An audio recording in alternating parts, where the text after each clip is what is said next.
Welcome to another episode of Pitstop Fracas. I am your host Mahad, and today we'll be reviewing the Japanese Grand Prix, or whatever was that race. It's one of the worst races of the last 5 years.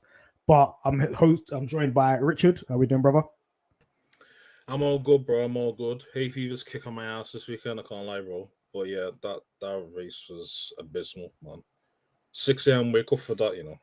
My head is hot, bro. Hot. But yeah, other than that, I'm alright, bro. It's nasty stuff. It's nasty stuff. We don't want to ever see that kind of stuff. And there's only one person responsible, and his name's Pirelli. Martz, how are we doing, brother? It's been a while. I know. It's been a while, but before I jump on, what I thought would be, you know what? I actually woke up here for my favorite race of the year. The other two, I didn't even bother wake up. Like I do like Shanghai, yeah, but Melbourne, no. If you wake up for Melbourne, you're an absolute idiot. Like if you're not in Australia, don't wake up for that stuff. But waking up for Suzuka, this is top 2 racetracks of all time. Top 2. I fell asleep. Hey, listen, you're not the only one. You think I've seen lap 0 to 22? Not me. I only saw the race start. But yeah, Raj, how we doing, brother? I'm good. You know, these brothers went to sleep and woke up in time for the race. I left my house and got home in time for the race. So I was just watching it very tired. But I was happy. I had a nice dance outside, enjoyed life. And then whenever I was upset about the race, I just couldn't care less. I said, you know what, it's time to go sleep. You know, this the stuff to do today. Yeah. This race is a bit of a weird one. I feel like you can speak more about qualifying than you can about the race. So let's just focus on that, mate. We'll focus on quali. Firstly, Richard, apparently you saw a lap from the gods from Sir Max Verstappen, or whatever the Dutch people call him, Lion, something like that. What was your thoughts on quali, first of all? What was your thoughts on Max's lap? Thoughts on quali? Quali, apart from like Q3, was pretty dead, to be honest with you. Lewis tried some weird shit in Q1. He was on medium first, and he switched us off. So I don't know what that was all about, to be honest with you. Hadjar, you know, was getting circumcised, so that was a bit awkward. Wait a second. Wait a second. In what? Nah. See, the thing is, I was gonna make that joke, but not circumcised. I was gonna say he's getting castrated like he's a thoroughbred horse. Like, I was like, but this guy says circumcision. Now what? My bad. It's been a long day. I'll blame Chris.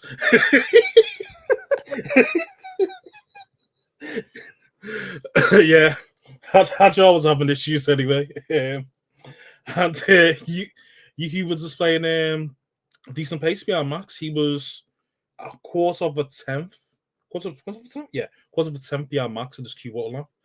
So yeah, it was all right. Usual suspects got knocked out, so on and so forth. Lawson out qualified Yuki. I don't know if that was a shock to people or not, to be fair. I know people were making a big hoopla over it on Twitter and stuff like that. And then Max unexpectedly got pole because McLaren decided to do another fumble, to be honest with you. It's also extra funny as well when someone gets pole without any purple sectors. So that's what Max did. You know, Piastri kind of fumbled sector 1.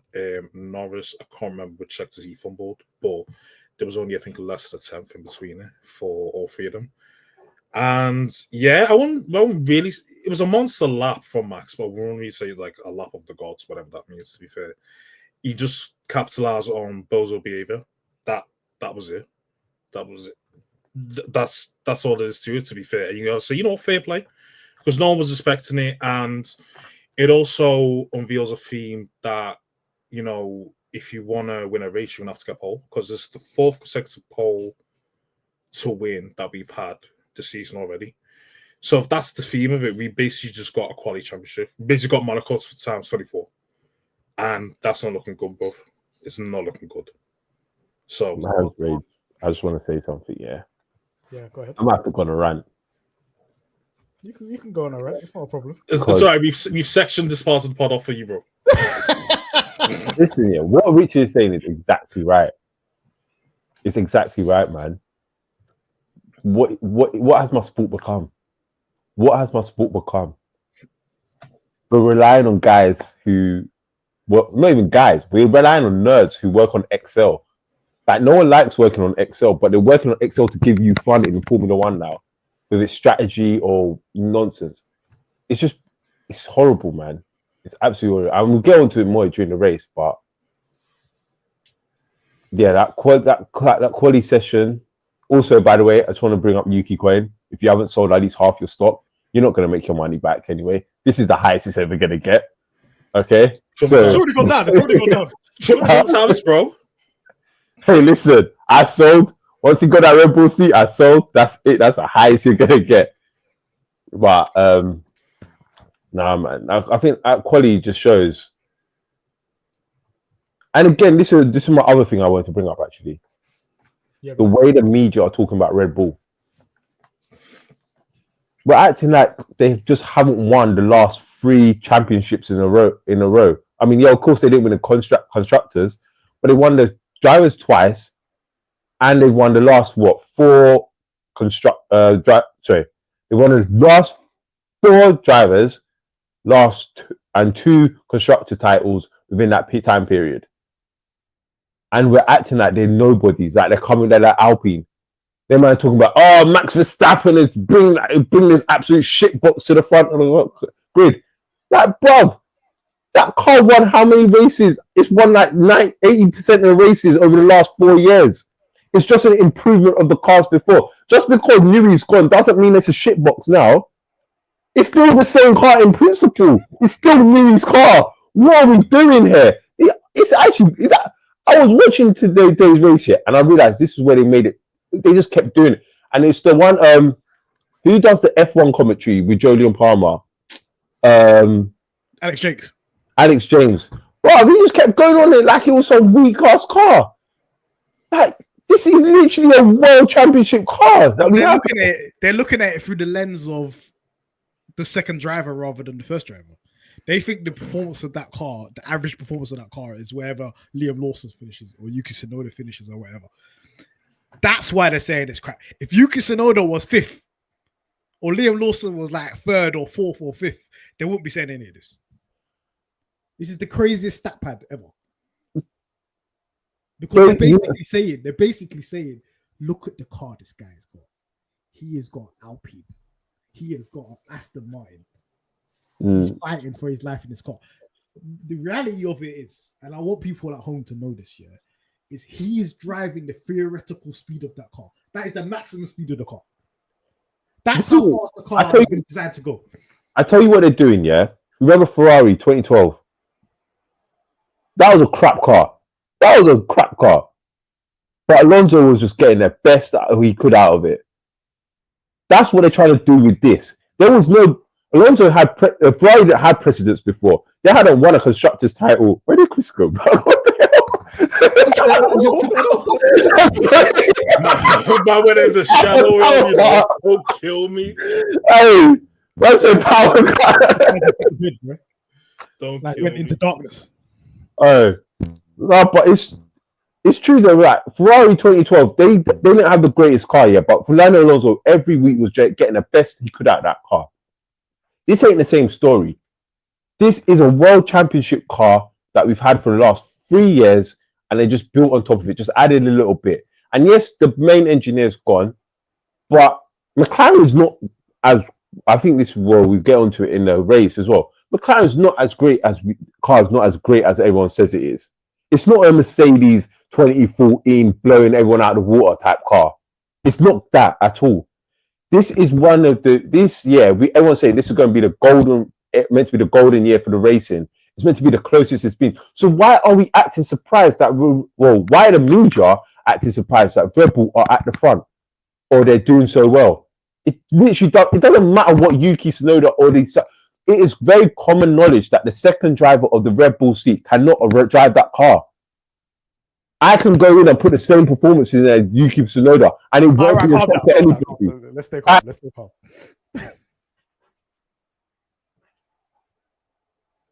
Now he's on mute. The back's gone. Martz. We can't hear you anymore. Bro's finished. All right, save the rant for the next bit. Ranch, Uh, what do you think about the quali lap?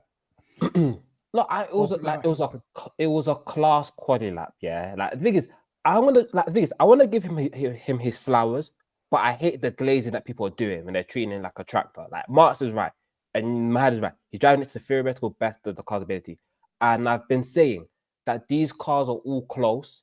The advantages that different cars have is a bit different, but when the Red Bull's locked in, it's locked in. He was been running P2 in Australia, like. The car's fast. It just cooks its tires relative to the McLaren.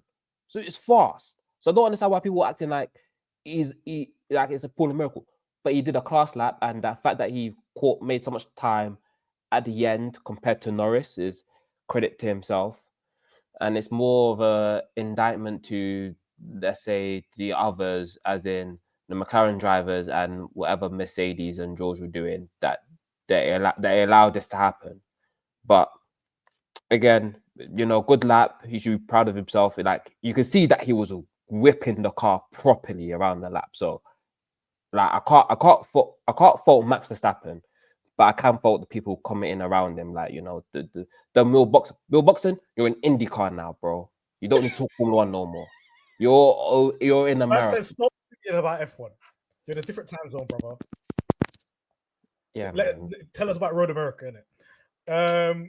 When I'm looking at the optimal quali laps of Suzuka, out of the top 10, only Max Verstappen did his optimal quali lap.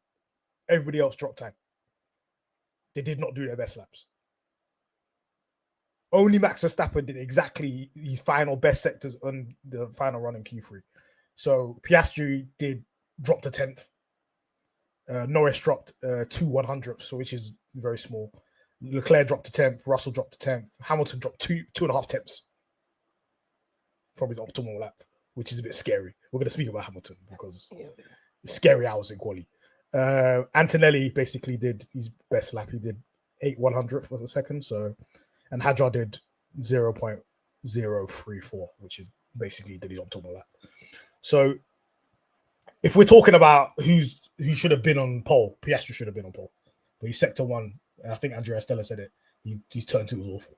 And he just basically had to make up the whole time for the rest of the lap, which why he got 2 purple sectors. But yeah, it should have been a McLaren lockout. And this is the thing right now. It's all so close in Formula One that if you make a mistake, you're done out here. And the one guy who's a robot on F1 right now is Verstappen. He don't make mistakes. He barely makes them. He makes less mistakes than others. They all make mistakes, but at this moment in time, in terms of ground effect cars in this era, he's the one that just knows what he's doing rather than the people around him. So people say it's a lap of the gods. People are saying it's better than his Monaco lap. I don't even rate his Monaco lap anyway when he pulled out of sector 3, because why the hell was he down in sector 1 anyway? To Alonso, what are you doing? I'm not gonna lie, that lap saved my life. That lap saved I know that lap because that's Alonso win. That's guaranteed Alonso win. Bro, I would have been finished. Alonso win. I would have been finished. Yeah, but no, a fantastic lap. Obviously, it just shows the gulf at the moment in talent between him and the McLaren drivers. If he was in the McLaren, you'd probably be a pole comfy. So, props to Verstappen, I'd say, but we have to take into hindsight that people are fumbling there. That's a McLaren one too. I'm a McLaren fan. To me, the thing is done. Like if in Suzuka, if you don't get pole 18 times, pole has won Suzuka. You need pole. Majority of the time, you need pole. If we look at the percentages, 18 times, you need to be on pole. And that was the only objective, and they didn't do it. Neither driver. So just handed it on the plate to Verstappen. Any other thoughts on quali, guys? We do have to speak about Hamilton. Martz, we have to. I know we haven't spoken about this Ferrari stint so far. We're 3 races in. Are you happy with this transfer? Are you happy with this move?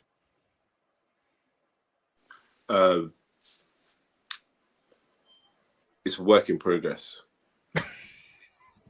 No, I'll be real with you. Yeah, like you know what it is. They're making excuses for all the rookies and stuff, and talking about like today's Liam Lawson and Yuki Tsunoda's performance. Yeah, talking about they're in different cars and they're moved and have to get used to the car. Hamilton's been in a different setup, and let's face it, the Ferrari don't know the meaning of competence. So he's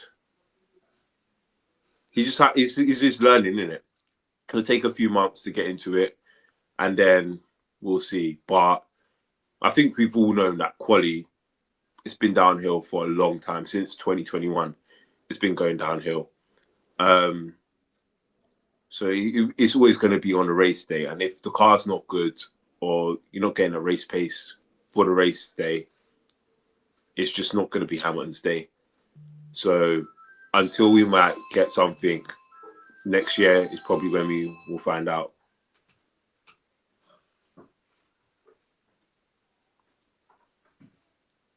Wait, you're muted. My bad, people. Richard, what's your thoughts on Hamilton and qualifying this year so far, and the whole Ferrari stint? It's been kind of more awkward, I'd say. Obviously, he had the sprint pole and sprint win in China, but outside of that, like today, he wasn't well. This weekend, he wasn't great. And the quali, he didn't do too well. To be fair, qualified I think P8 it was. And in the race, he just, even though he had the alternative strategy of going hards to mediums, the pace just wasn't there, at least compared to Leclerc. It just wasn't there. I mean, obviously I get he's still, as I'll say, a work in progress, that sort of thing, you know. Transition to a new team, he's still getting used to, you know, Ricky, Adami and stuff like that and the rest of the team there. But yeah, this is, I don't know, it's looking a bit sweet. I thought Ferrari was going to be better than this, going off of how they were in the back end of last season, but they're kind of looking like almost the fourth fastest car at the moment, which is actually kind of mad, to be fair. I think I had upgrades going in Imola. I don't know if Ranch can correct me with that. Hopefully, at least for Lewis's case, they work, because if they don't, then it's looking real scary hours, to be honest with you. But yeah, I'm not going to be overreactionary and be like, oh, this is a bad move. Oh, you should have stayed at Mercedes and also stuff like that. I'll give it at least till the summer break, and then we'll assess it from there to see if it's been good or not. Yeah, Ranch, what is your team doing to my goat? We're in it's a learning process. It's one thing where the upgrade is coming in Bahrain. Apparently, there's a floor upgrade coming in Bahrain. It's a case of he's learning the team learning him. Like, I think Leclerc's finally figured out, on the other side of the garage, Leclerc's finally figured out what he's doing with the car, in a sense. So that's why he's like gone on top of things. And then with Lewis, I think it's just a case of we're just in the adaptation period where like some things are just not, things that should be automatic are not automatic, and bits of like just, it's just like the basics are just not really there yet, and it's not going to be there for at least a couple more races. Like, while like China sprint race was nice, it's a case of that's going to be more the exception rather than the norm for now, at least. And then as the season progresses, they're going to chip away at things bit by bit, and you know, things will start to become second nature to him, and then you really start cooking. So, and with Ferrari itself, it's just that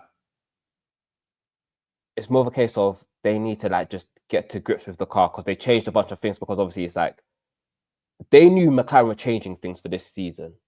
They couldn't afford to like just kind of rest on their laurels, because if you don't change too much and you fall behind, you look like idiots. So you have to make the move, you have to make changes. And it's about getting on top of these changes and really making the progress, because the whole point of these changes was to increase the performance ceiling and the potential of the car. So they've got to go out there and prove that and be like, we know what we're doing. Okay, we're a little bit behind, but if you believe in your drivers, then being a bit behind is fine, because you have to trust in them to execute week after week, race after race. Yeah, but at what point do you just say move on to 2026? If you are where you are right now. I would say it depends on what the upgrades are saying and what the next couple of races do happen.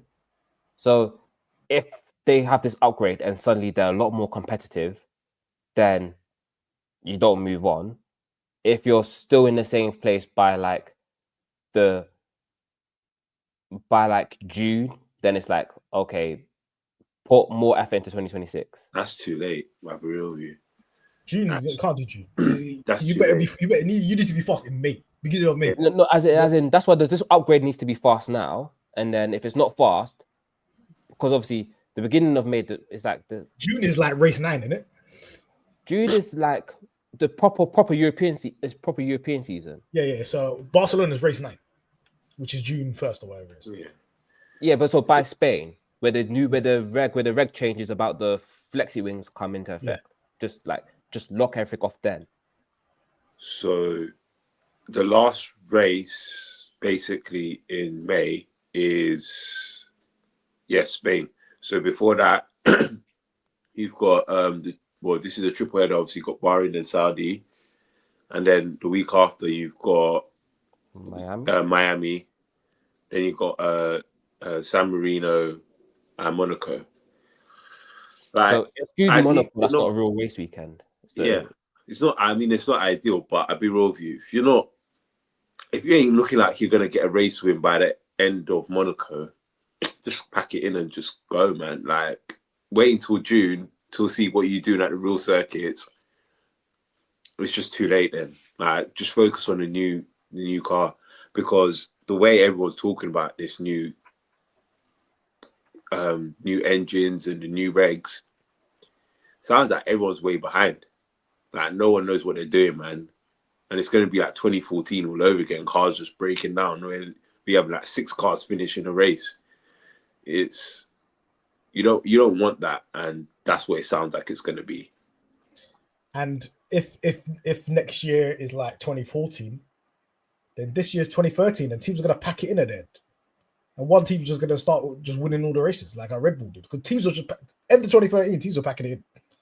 They were like, I'm done. So you don't want to get to that point. But wasn't that Pirelli's fault? Because they made crap tires and then they just made serious tires. This is why it's 2013. I said it at the beginning of the season. This is 2013. We're in 2013. Media's gassing it, saying 2025 is going to be the most competitive season of all time. I'm like, brother, this is 2013. I saw pre-season yesterday. I said, this is 2013. But the thing is, this brings me on to another point, bruv. Like, look at all the timings, all the timers are saying that it should be the closest season that we've had. Like, guys are within top 10 is within 20 seconds of each other. We haven't seen that for a while. Yeah, it's close. People couldn't even pit on the first stint because they couldn't find a gap. It's ridiculous. But like, okay, this is where we're going to talk about Lando Norris as well. But I'll let you. I know you want to say something on that. Okay, but okay, let's talk about the race and the race start, which nothing happened. Just to let you guys know, if you didn't watch the race, I'm sorry to spoil it. Actually, nothing happened on the race start. But yeah, the race. Richard, is this one of the most boring races that you've ever seen since 2020? 1,000%. Yeah, it's got to be at least top 3. My God, it was an absolute howler. We didn't get no rain. I think we got single-digit overtakes. No tire deck. What else? No crashes, no safety cars.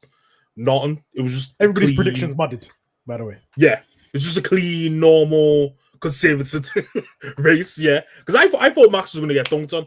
I thought, okay, then McLaren's going to pattern up race pace. I thought, Max is going to get dunked on, and he wasn't even under threat. He was casual. Sunday draft in Japan. That's all it was. Have you ever seen a race where someone's won the race and the guy behind him and the 2 people behind him were within 2 seconds of him the whole race, and nobody even made a move? I don't think I've ever seen it from beginning to end. No, because usually they make a move. Usually you build a gap. Like you build a gap to 4 or 5 seconds or whatever. Yeah. Usually you make a move if they're that close. or the gap just increases as Max is usually good at. But nah, it was just like follow the leader, bro. It was that race was horrific. Me might have to have discussions about Suzuka still being the circuit, bro. I mean, on the No, calendar. it's not. It's no. Okay, this is not the this is where cards. this is No. This is part two of the rant. Okay. Hang on. Let me ask this one question. Richard, go. Let me ask this one question, right? Name me the last good Suzuka race. 2022. 22. But that was because it's monsoon. No, not even that. Absolute monsoon. Wait, what happened to 22 again? Oh, is it 22 or That was 23? 23. 22 Is was it about the rain. one where no one knew Max won the championship? Yes. Yeah. Uh, Where Leclerc got a penalty and they didn't know if he won the championship. No, there was some real hooping going on out there. Yeah, that was a serious race. That's because you could overtake because it rained. Listen, And Max made the move. Martz, before you say anything, let me just read this out, yeah, from an article from the race. Yeah. It talks about had Oscar Piastri not made his error in turn 2 on his qualifying lap, he'd be on pole regardless of Verstappen's lap. From there, he might have been expected to control the race. So as long as you won the start, did a one-stop, won the start, a one-stop race with very, very little tire day, and a track that required a lap time advantage of 1.4 seconds to do an overtake, would put you in full control of the race if you was on pole. Have you ever heard of a race where you need a 1.4 second delta to do an overtake?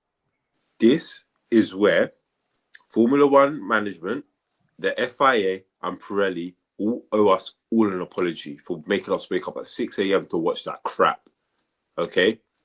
Because it was Formula One management that moved it so high up the circuit, so high up in the year, that there's literally no tire deck on the race circuit. Pirelli and their crap tires, like making them last forever. No one wants to see your tires last forever. I want to see tires blow up. And then the FIA, because the regs have failed. I think it's finally good to say that these regs they brought in 22 have failed. Yeah, it was designed for close racing, but the race has been crap. The last 4 years of racing, or since 2022, the race has been crap. Like, what we've expected is not what we've got. Yeah, the timings are closer, but that's that's it. That's it. So, yeah, the regs have failed. I actually had notes on this as well. Mark's got notes, you know what? I actually made notes on this. it's all map. Yeah, well, as Richard said, we didn't have double take in overtakes. The top 6 and 7 for the last how many races has basically been the same. The only time we don't get overtakes, the only time we do get some type of overtake is first lap, or team orders, or when someone's taking a pit stop. This isn't racing. This is not my sport. I'm like, as I said, we should not be relying on guys who do excel to be creating a racing environment for us. Yeah, our strategy is a big part of Formula One, but it should never be that. They've created something, a product that is so bad in terms of what the restrictions that they're giving drivers, and it's giving teams, that it's been so bad that it's just not working anymore. It's not working for the viewers anymore, I don't think. What we're missing that. I miss the days when Mercedes were able to spend 400 million. They'll be 2 months behind, and they can spend 400 million, and then they will be, we're number one again. And this is literally has zero. I know some people might think this has something to do with Hamilton or Ferrari or whatnot. This has nothing to do with this. This is just about the product that we're watching. It's the same thing. It's repetitive. It's boring. Like, why do I want to see a guy from pole win a race? I want to see action at the front. I don't want to be watching 14th, 15th, 17th to see action. That has no jeopardy at all. It means nothing to me. I want to see the guys at the top racing. And all it is just them. It's basically a DRS train without the DRS. It's just the same guys just constantly. It's just boring now. Do you know why? TD39. TD39 in 2022, it said, welcome, dirty year. Welcome back. So they got rid of dirty year, then they got the dirty air back, just to shaft Ferrari. Yeah, Raj, I was watching your face. Do you agree with what Martz has just said? He's right. I'm 50-50 because I think the regs like work to a certain degree, but we have a limited type problem, which is Pirelli and these tires. Because it's either the problem is, for example, like in China, there was like basically people's tires weren't going off. Today, no, there's no tire management. There's no like to make overtaking, you need the tires to fall off. And then there's a second problem. I think it's Suzuka. It's time to add another DRS zone. For full 130R, add another DRS zone so people can get close before the chicane at the end. These guys are bozos. You can't do this. No, because Jack's doing the bozo, I don't care. End of 130R. Look at the corner at the end of it. Are you all right? Bro, you can close the DRS, go into the corner. There's a brother. We didn't even speak about this. There's a brother called Duan who was fucking around with DRS in turn 1, and you want to put one on 130R. If he dies, he dies. That's his skill issue. I don't care. I want to see action and racing, bro. That is where the overtakes can happen. This is a dangerous track. This is a dangerous track. I don't think DRS is going to help with this. You know, it didn't look like a dangerous track this weekend, bro. If it wasn't for if Duan didn't do what he did, it did not. It looked like one of those safest tracks ever. It looked like someone without a license could go in a car and just drive that. I'll be real with you. It just did not look it at all. No, I'd been it in Degna. Trust you. Huh? Don't worry. I'd been it in Degna, man. Degna 1 and 2, I've been in it. Moving at Alonso, bro. Washed. I'm doing like Alonso. I'm washed up, man. I'm cooked. You finished. Imagine that we remember what happened in practice because it was more eventful than qualifying in the race. Nah, man. It was horrible. It was a horrible watch. I'll be real. This is how I finally got to watch the actual race. I watched the I woke up to watch the race. I fell asleep. I woke up, I think, just as Max won. No, I didn't even know who won the race, actually. Then I went and watched the Channel 4 quali highlights. Again, I fell asleep.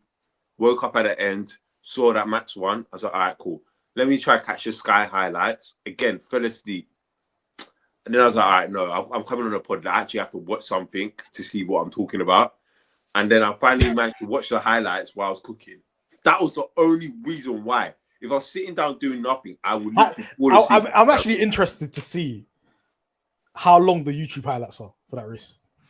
I think 16 minutes, bro. 16 minutes, I think it was Sky's one. You're chatting rubbish. Oh. Hold on, wait a second. Sky has they got 8. The official Formula 1 website. They got 8 minutes and 7 seconds. Yeah. Wait, what? Time they got 8 minutes and 12 seconds highlights for the Japanese Grand Prix. I've clicked on it. They're showing me the woman with the trophy at the grid walk at the beginning. Why do I need to see that? Usually it's just lights out immediately. Why am I seeing F1 talk dead? Gyal talk instead, bro. Yeah, F1 talk dead. F1 is dead sport. Done. F1's dead. Gyal talk is dead. That's the name of this pod. It's over. I'm clicking on Japanese highlights and I'm seeing grid walk. That's crazy, man. That editor is fighting for his life. That YouTube editor is fighting for his life because we haven't even gone to like the details of the race because it's like literally a list of 3 things. Yeah, this is nothing basically happened, right? We had McLaren. Let's talk about McLaren because good driver. I'm getting very angry right now. Good driver. Good driver. Yeah. My head is hot. Yeah. First of all, we already just spoke about the quali. What's wrong with these guys? Slap it on pole. One of you. We've got 2 chances. Other teams don't have 2 chances of slapping it on pole. Because Tsunoda ain't putting it on pole. These other guys ain't putting it on. We got 2 chances to put it on pole. None of you did it, right? Just knuckleheads, both of them. Yeah. Race. I don't know what goes on in the background, what the thinking is on the pit wall and all this stupidness, yeah. But I've got a different perspective on things. Obviously, I'm a McLaren fan and so on, yeah. So you see first pit stop window. I'm watching a procession. I'm watching Norris, Piastri, and Max all within a couple of seconds of each other, just dawdling around, yeah. I see them pit Piastri first to cover Russell. Russell's not in your race. Why are you pitting Piastri? Why are we even looking back at Russell? Russell's down there, bro. Your job is to win the race and to double team pause against Max, right? Why are you pitting the second driver first? When the rule, they basically did the same thing they did in Hungary, but nobody's clocking on. They pitted the guy that was behind first, right? Then they realized, oh shit, we pitted the guy that was behind first. Oh, he could end up ahead of the person that was in front, Lando. Same way they did it with Oscar. They're like, oh no, we got to pit Lando straight away, so he doesn't get overtaken by Oscar. So they pit Lando on the same lap as Max Verstappen. Christian Horner said the second they pit Piastri, we knew they were going to pit the next lap, so that's why we pitted Max. How predictable is your strategy?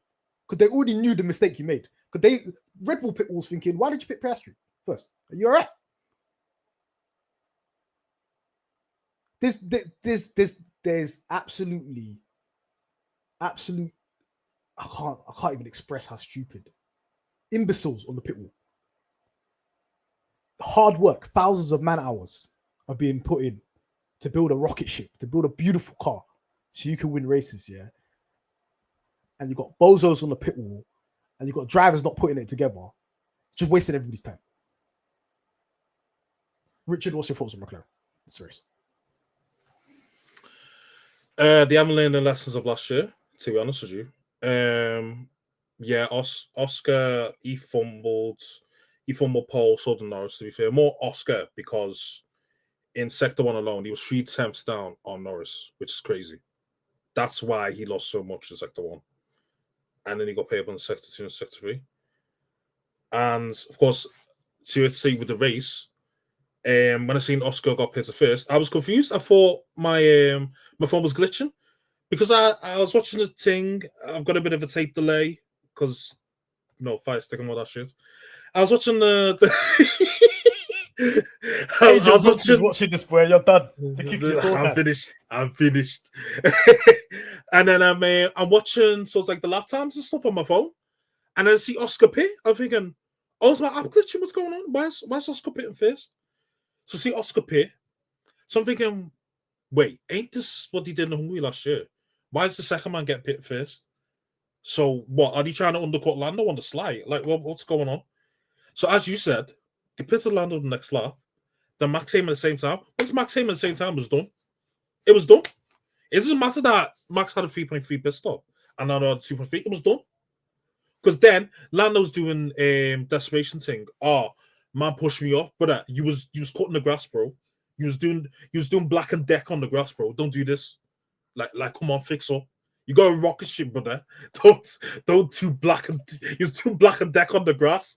Oscar said, I see grass in the air, bro. I see grass in the air. Do you know what it is as well, yeah? Norris is in the pit, like, bro, Max is in the pit. This is Jova. I've lost this race. It's done. So he's like, oh, I've got to do something. Let me jump on the cross. Let me do something. He's panicking. It's fam. It's diabolical. Bro. The whole, do you know what it is as well, yeah? Just the whole, as I said, the pit wall, the drivers didn't help themselves. As Peter always says on MFTV, yeah, what can go wrong will go wrong. And now it's happening to McLaren, bro. And I can see why you're getting angry every race weekend, brother. Asking people to be sacked.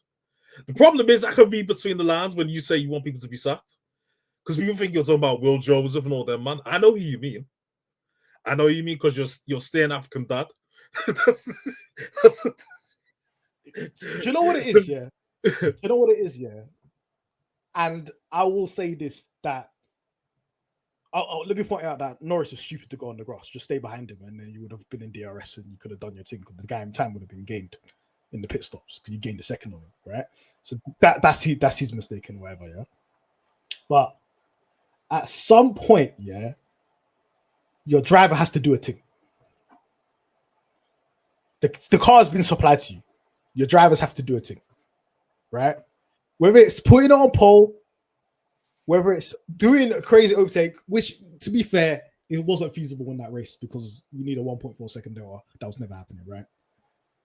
But at some point, you got to take control. If I'm seeing Max Verstappen going in the pits and I'm Lando Norris, I'm not going in the pit. I'm jumping out. I'm not listening to the pit wall. I'm staying out. You got to take some semblance of control here, right? And do your thing, right? The great drivers. This is where you get from like, okay, these are the good drivers, these are the fast drivers, whatever, and these are the all-time greats. All-time greats, they're not so reliant on their pit wall like that. They're gonna do their thing, right?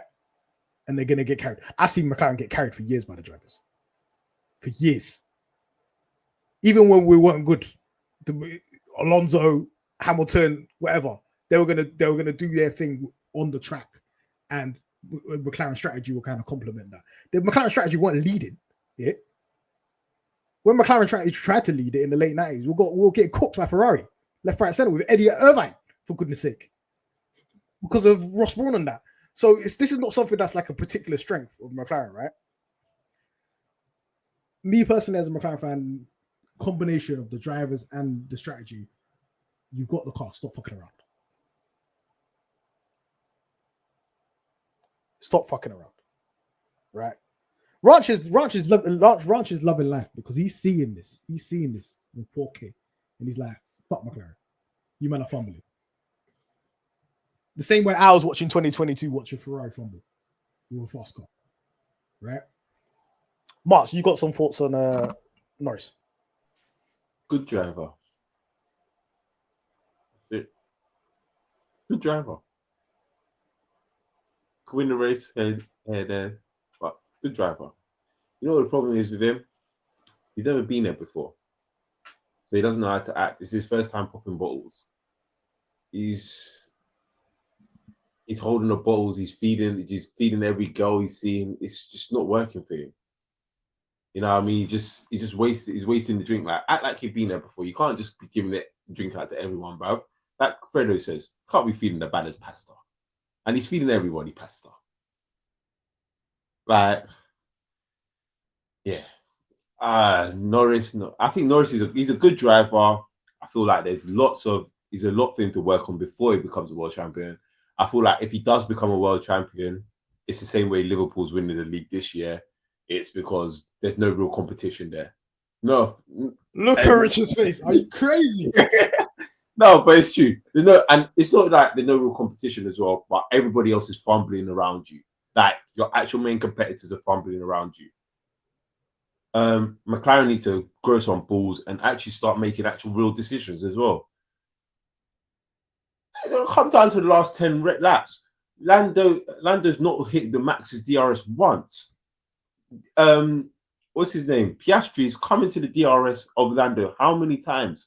Just say, Lando, Piastri's faster. Last 10 laps, let him have a go at Max. If he gets it, he gets it. I know what people will shake their heads, but it's what you got to do. If it's a team game you want to play, it's a team game you got to play. These men aren't Lewis and Rosberg, where they can go at each other and race. They're not those two. And I feel like McLaren are trying to toe that line to make sure it doesn't get to that point. But it has to get to that point. If they're two good guys that can win a race and they can go and win a championship, which I believe both of them can do, but then you need to allow them to do that. But you got why you're holding them back and just like, oh, we want to bring both cars home to win a constructor championship. Bro, no one cares about constructor championship. Go win the drivers championship. I care about constructors championship. Yeah, but you're a fan of McLaren. Who's a fan of McLaren? Bro? We're fan of drivers out here. We're fan of actual drivers. Ain't no one watch. I'll be real with you. If it weren't for Hamilton, would I be watching this sport? Hell no. No one would be watching this sport. The majority of people that watch the races, they're fan of drivers, or they're just fan of general racing. That's it. No one cares about, apart from you and Chris, no one cares about the actual teams. Let's be real. All right. So, let me table floor to a question, because I assume that you all agree that McLaren should have let Oscar go past Norris, right? 100%. I do, yeah. 100%. I would ask you this: if you're not fast enough to overtake Norris, how are you fast enough to overtake Verstappen? I feel like Norris, Piastri was holding back. There was no team orders. I listened to the whole radio back. There was no team orders. I feel It was like free to race. I feel like it's just an internal thing of whenever there's been team orders for Norris to allow Piastri to overtake, Norris has always brought up an argument, and I feel like Piastri I'm gonna say this, Martz, once. Yeah, Australia was the first time in their entire career that Piastri's been behind them and asked for team orders. In the entire time they've been teammates. So we're looking at a sample size of 2. And the second one, there wasn't even team orders. Nobody even said anything on the radio. I feel like it's sometimes just common sense as well, man. Like, if you look at it, if there's a Hamilton Bottas thing, Hamilton could see he's not catching Max, and they say, oh, what? Because the thing is, they said, oh, Lando, they said Piastri's got the pace. They didn't say they didn't give the team orders, but they told Lando that Piastri's quick. No, just use your initiative as well. Go get him. It helps you at the end of the day. It helps you. I think. For me, I don't think Lando has a mind of his own. I feel like Norris after the pit stops gave up the race. He was not interested in winning the race. He was like, I'm comfy P2, I'm comfy P2, but in his mind, he's like, my competitor's Oscar for the championship. I'm not getting him. He's not getting him. That's why he will lose the championship. That's why he'll lose it. If you have that, if you're going into that mentality, if you're going into a race with that type of mentality, you will lose it. I don't agree with that mentality, because I obviously, outside of that, you cannot overtake on the track. Outside of that, in a normal race scenario, you need to be attacking Max from early. I don't want to hear about no saving time. How you saving times on the track? There's no deck. What are we doing here? There's no deck. Just you might as well push. At the beginning of that stint, he was saving times. For what reason? But at the end of the day, I think people are looking at it as it's a teammate thing or switch positions and so on and so on. If they switched positions and Piastri didn't get Max, there's zero incentive for Piastri to get the position back. He's behind him in the championship, World Championship. There's literally zero incentive at this point in the season to do that. Yeah, but then it's about, So you're just giving up a position for no reason. You're giving up the position, but you got to remember that at the end of the day, it's your teammate that's going to help you win this. If Max, no, it's not. This is not the time. This is not the time. How can you say that, man? We saw it in 13 points apart in the championship, bro. 2021, bold and in the big and bold, bro. It was a teammate that cost Hamilton the championship. If Bottas had any sense in France, in Abu Dhabi, in how many other races, Hamilton would have won the championship. It was Checo that held up Hamilton, and it's the reason why he won a championship. So in that scenario, so what you're saying in that scenario, if Oscar didn't give the position back, and then Oscar was in a position to win the championship, Lando's not going to help him. No, he wouldn't. And he'll have every reason not to, because at the end of the day, you work together as a team to a certain point where you're like, you know what, we can go and win the championship here. I can go win the championship, and that is it. You wait till June to start deciding who's going to win the championship. But for the first thing, you get as points on the board. That's what it is. We get as many 1-2s as we can. If you win, you win. If I win, I win. But we work together to get that win. We want as many points on the board for the team as possible. And then we'll see from June or July, whatever it is, who goes on to win the championship. But this is the problem. Yeah. This is what happens when you've got inter-team fighting with another car that's there, Max Verstappen, right? They're still going to think in their mind that this is my competitor. I don't want Oscar to win. I don't want Lando to win. It's true. But I'll be real with you. If in 2014 to 2016, that Mercedes had an actual competitor, Lewis and Rosberg aren't winning the championship. None of them will win any of those championships. If the Ferrari had a good car or Red Bull had a good car, none of those two would have won a championship, and they Mercedes would definitely not gone for free. Rach, what's your thoughts on this? On the whole scenario? To be honest, it reminds me a bit of I remember Brazil 2023, where like Russell was behind Hamilton and was just chilling there and doing nothing, and he just like cooked his engine and DNF'd the race.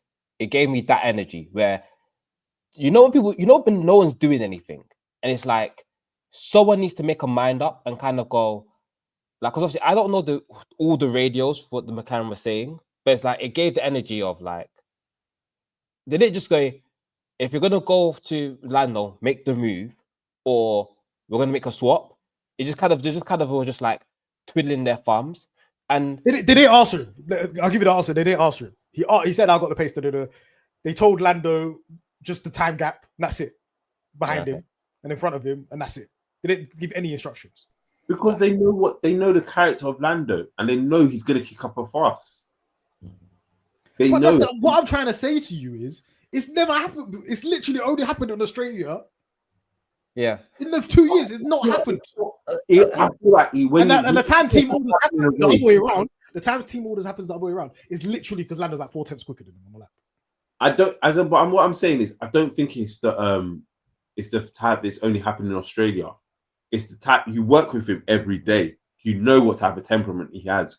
You don't have to wait for a race to see what he'll probably do.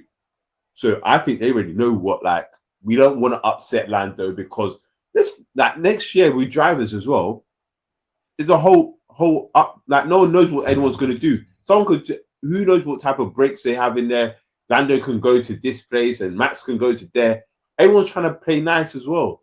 It's just stop playing nice. Like, just tell them, listen, at the end of the day, if you get Max, it's points on the board. You get more points on the board. And then you go for the championship. I think there's a different issue, and it's not between like the team. I think my grievance with like Lando is like it does sound kind of crazy because like he's got the dog in him because he races when he's ill, whatever. But you know when a man's life has been too nice, and like there's not been enough suffering to go into that place in his head where he's going to do whatever it takes to win. You know how, like, for example, Max got left at petrol station. So, if he has a chance to win, he's going to take it. Lewis Hamilton, he's black. Like, we have it harder. So it's in him to do everything he can to win. Leclerc came from, like, relative poverty. Same with Russell, relative poverty. These men had everything within them. A man living in King's Lynn does not come from poverty, bro. Relative. So that's what I'm saying. There's a lot of these guys that don't come from Piastri don't come from poverty. It's relative poverty. The Piastri thing is he's from Australia. When you come from those places over there, Piastri's dad owns like some 100 million company or something. Bro. No. So relative poverty means that George Russell ran out of money in F4. F4, your money's done. So from F3 and above, it's perform or die. That's it. So that's what I'm talking about. You're in there going, I have to win. Lando, he didn't have that in the financial sense, and his talent was good enough that he was never in like real championship battles until big F2. And even then, George was ahead, but it didn't really matter because he got the McLaren seat anyway when he went into the car and showed his natural talent. So it's like a thing of that little bit of edge and like dark side is not there. It's like it just felt like he was just content. And he's doing like the marathon thing because he has an advantage, but it's like this is not the time of the season where you do that. It's like what Martz said. When you reach June, July, that time of the season, you go, I have this amount of points. Now it's about get as many points as possible. And it felt like he just didn't even try. It felt like he was just content to sit behind Max, a second two behind Max, look after the car and be like, I'm going home. In his mind, he's like, I got a win and two seconds. I'm just stringing results together. Yeah. Rather than saying I need to maximize points right now. Yeah. And it's to be honest, I don't like that mentality right now because it's like it's still too early in the season. You could do that in the last 10 races. Yeah. Like if this was the last 10 races. You need to win races, bro. And that's a problem. It's a problem because it's like it's showing. He's like, even when the qualifying, he's like, "Oh, that's the best I could do." I'm there going, brother, your car's the fastest car. Like, no, do you know why I say it's not the best he could do? because he lost pole by the smallest of margins, yeah. And apparently he clicked DRS too late on the last straight. See, but the way he was So talking your in the lap was interview- good, and you pressed DRS late. See, that's the thing. The way he was talking, he's talking about like just. He like, thought he had just pole in the stupid. back. That's why. This is why. He's too. This is the problem, yeah. In his first run in Q3, he went over the limit and dipped the car in the gravel. Right? He was up. He gave it the maximum. Then he's like, "Raw, I don't want to end up qualifying P5. Let me just do a 90% lap." And the 90% lap cost him. So it's about finding the balance, right? But but I think if the thing is, for me, it feels like him doing this is like he's a step behind some of the others. Like you move it like you're a step behind your age mates, and like it's not acceptable. Like now that you've been at the front for a couple of years now. Yeah, I know. And this is what I'm saying. In his mind, he's probably thinking, "I got first in 2 seconds. I'm still. This is a championship campaign, right?" But at the end of the day, you're going against Max Verstappen. You can't do this. You have to win every race now. While this guy's not got a good car, so you can't do dally. Max Verstappen's like this do or die. Did you see the last corner? Yeah. The guy basically said, "But the guy basically, I was scared because if I've been there, it's over. If I make a mistake, if I hit the curb wrong, it's done." Bro, the other guys in the Mercedes and the Ferrari, they're doing do or dies. It's just Lando that's like he's just chilling. Because when he tried to do or die, he dipped in the gravel.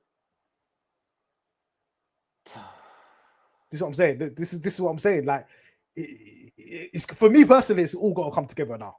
We're at the apex now. This is a problem. Like, yeah. I gave Oscar and Lando a bly last year. I'm not giving them no blys now. The thing is, they were both of them are already on 2 strikes. We are 3 races into the season. Yeah, Love Island. Okay, here we go. Echo. Heard my own voice. That's crazy. I thought that was me. That's crazy. Richard, where do McLaren go next?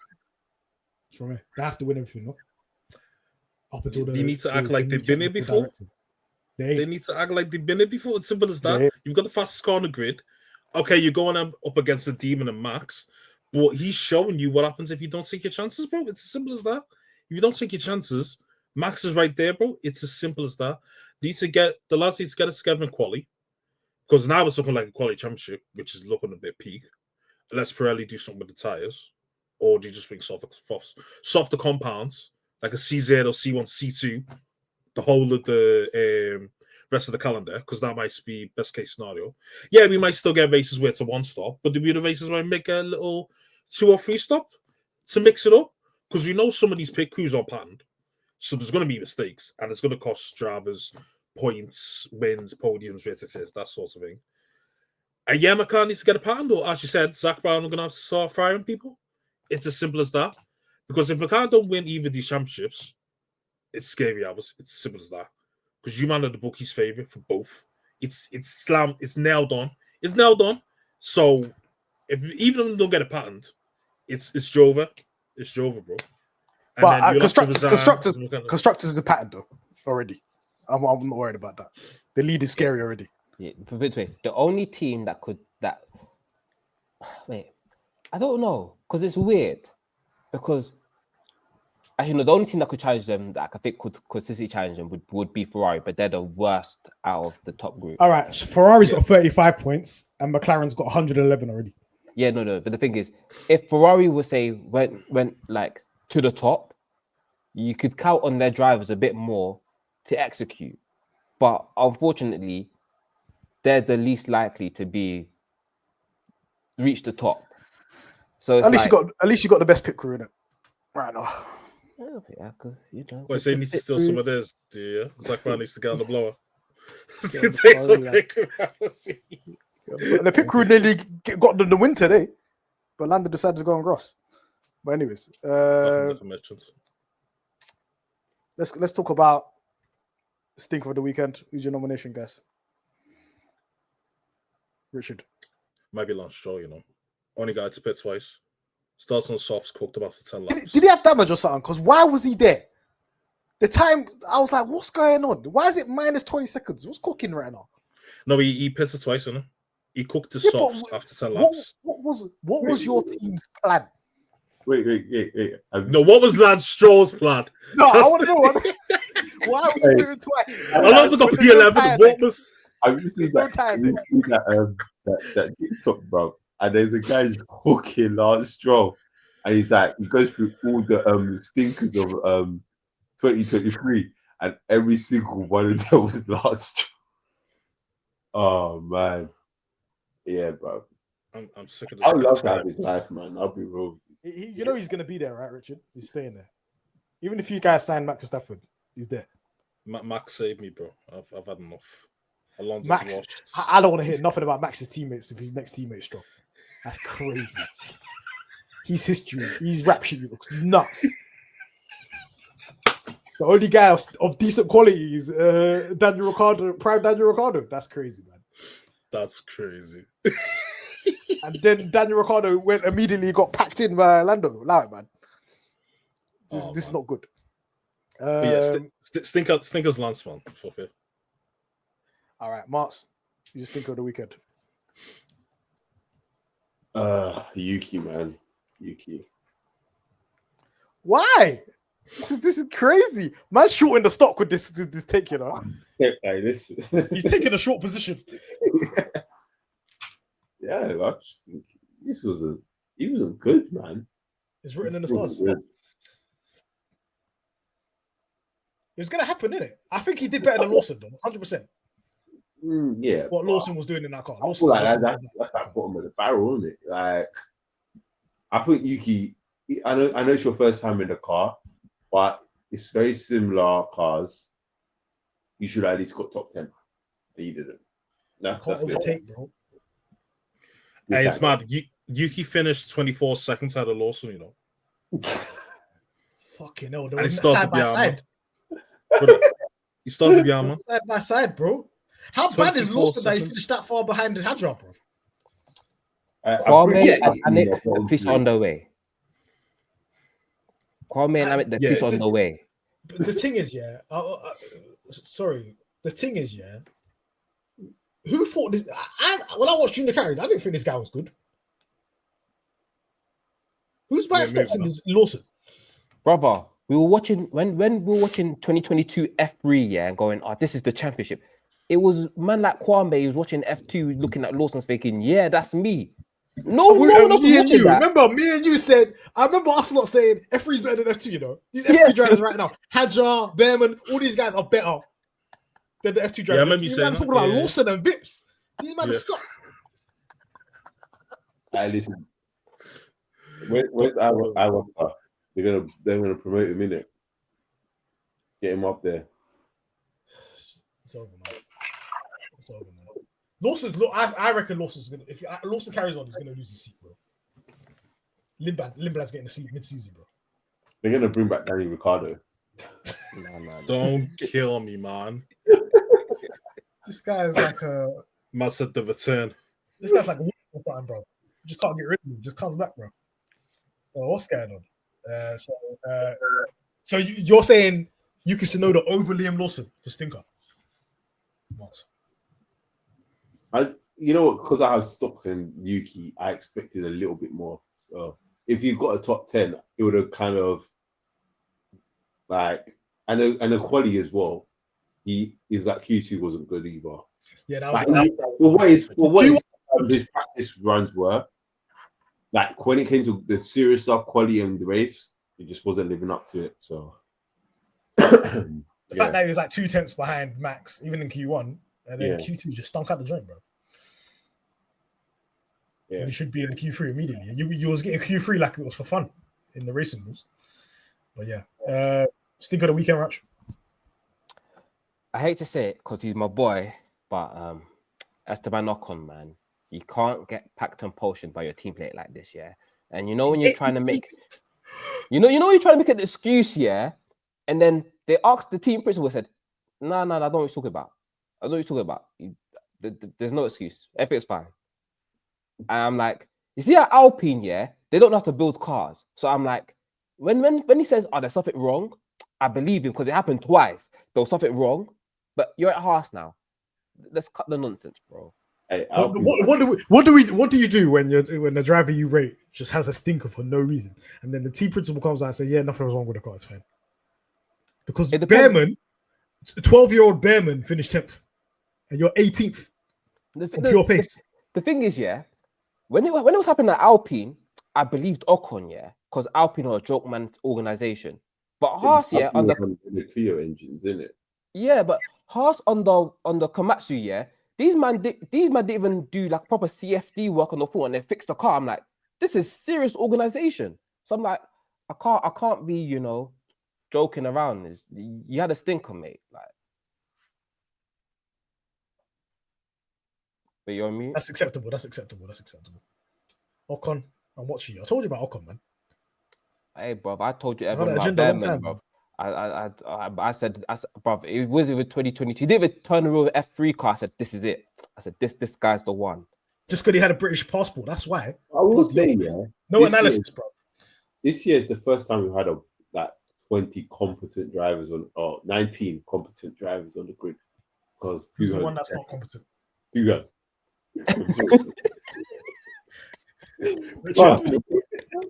Well, my stinker of the weekend, it was doing because that's unacceptable. I don't care. Yeah. He did all right in the race. He wasn't that far. You know what I mean? He got 15th. You know what I mean? But I'm sorry, they wanted to replace him. Why are you doing up experiments on a racetrack, please? Like experiments as well, you know. You clotted it in the wall at 183 miles an hour. It's the weirdest thing here because they've given him the hardest task, but he's made it everything worse. So it's like, you're not helping yourself. You're in a bad situation, but you made everything worse. It's like, I've been caught in the wrong ends and they're about to rush me, yeah. But now I've dropped my weapon. No, he's about to get rushed and they're robbing him, whatever. And he's like, let me just bring out the Rolex from the pocket. Yeah. Got this car, guys. That's what he's doing. He's bad. He's not helping himself, man. And his dad just in a state of panic every time in the paddock. You've seen it.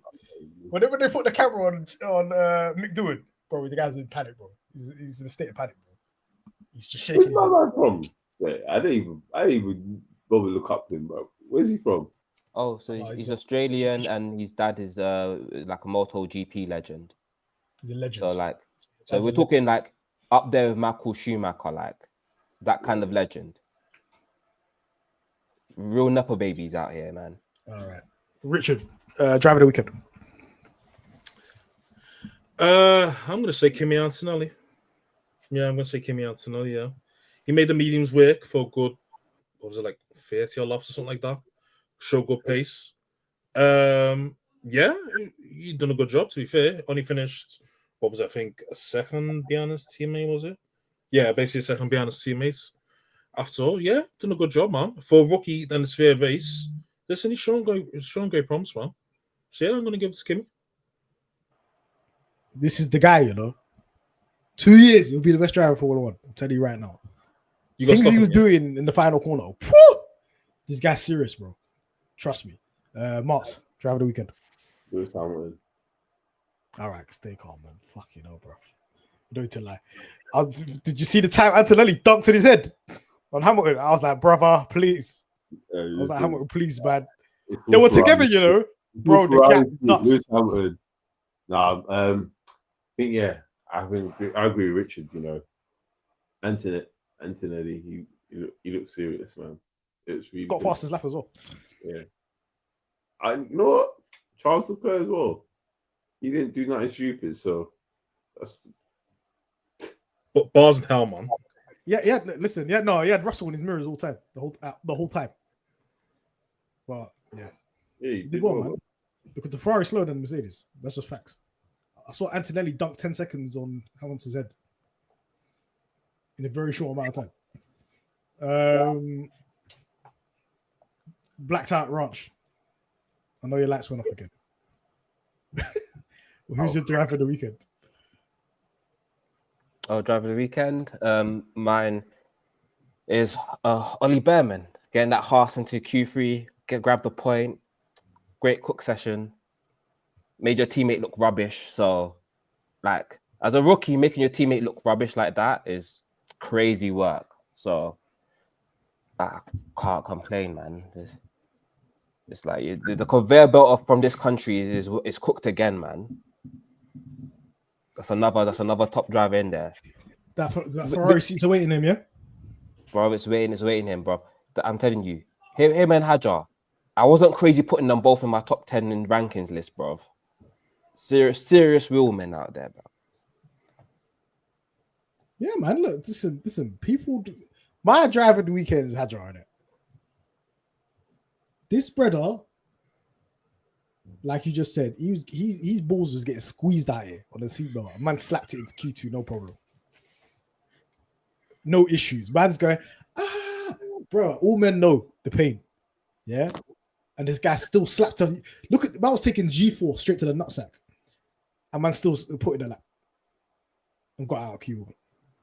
Then in the race, comfy. Absolutely comfy. It's like he belonged in the top 10. He's just like, no issues at all. I'm here.